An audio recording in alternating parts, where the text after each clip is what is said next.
Mitä täällä aamu? Minäpä laitan valot päälle. Noin.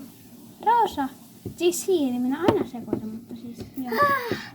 Tänne meille tuli meidän sisarukset. Joo, minä katsomaan. Ei meidän kolmoset. Shhh. Mitä? Minä pois. Ei.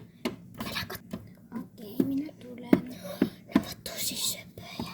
Niin joo, ovat. Voidaanko niitä kanssa? Please. Ei nytten. Annetaan niitä nukua ja sitten te saatte. Okei. Mennään vaikka syömään ampalaa. Äiti, Joo. laitako sinä meille ampalaa? Tai no mummi, laitako sinä meille ampalaa? Joo. Odota hetki. Mun pitää siis vaan katsoa teidän sisaruksia eka. Ja sitten... Okei, mennään tekemään jotain meidän huoneeseen. Okei, minä laitan minulle joku mekko. Hei Roosa. Onko sun mielestä tää on niinku aikuinen on tosi helppoa tekemään? No aivan superhelppoa. Joo, se on aivan mainio helppoa. Niin. Aivan helppoa. Tosi helppoa. Joo. No, mentäisikö me sanomaan äitille, että me saadaan hoitaa ne tänään? No, varmaan. Ja mennään alas. Äiti, saadaanko me hoitaa meidän sisaruksia? En minä vielä sanonut teille, siis teidän niiden nimet. Niiden nimet ovat, keltainen on Eeda, punainen on Lala ja sininen on Lele. Okei.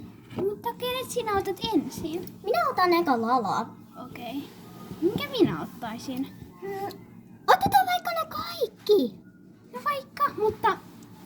Me kertaa vaan mun pitää kaikkia samaan aikaan. Kuka se on? Se on Lala. Lala. Ota Lala.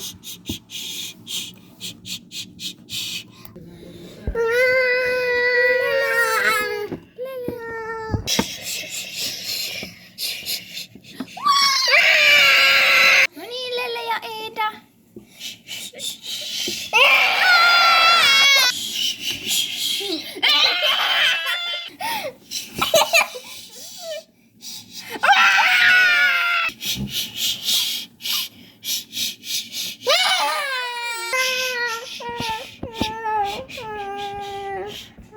Vielä näitä.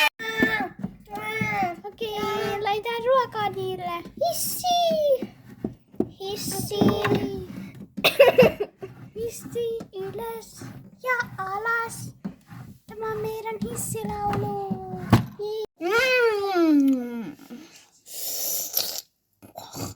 Vihdoin. Hyvä, nyt on nukkumassa. Mennään mekin nukkumaan. Noin. Okei, minä vielä sammutan valot, niin sitten mennään nukkumaan.